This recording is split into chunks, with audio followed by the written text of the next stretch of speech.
اكتشفي معايا النصايح اللي هتخلي جسمك يقلب الموضة. النهارده هنكسر قاعدة المثلث المعدي اللي بيعاني من عرض الأكتاف وماسين الجزء السفلي.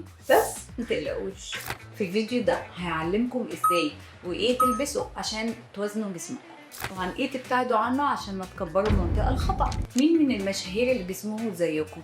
ايه هو جسم المثلث المعدي؟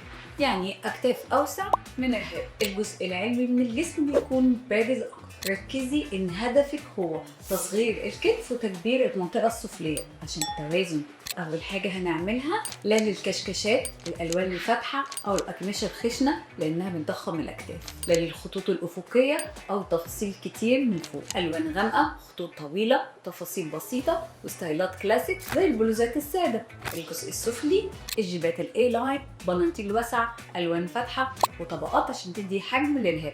شوفوا هنا أنجلينا جولي دايما تختار فساتين سوداء بخطوط طويلة وتتجنب التفاصيل من فوق. أما ياسمين صبري من بعد ما علت الجزء السفلي بقت بتروح للأوف شولدر بكل أريحية.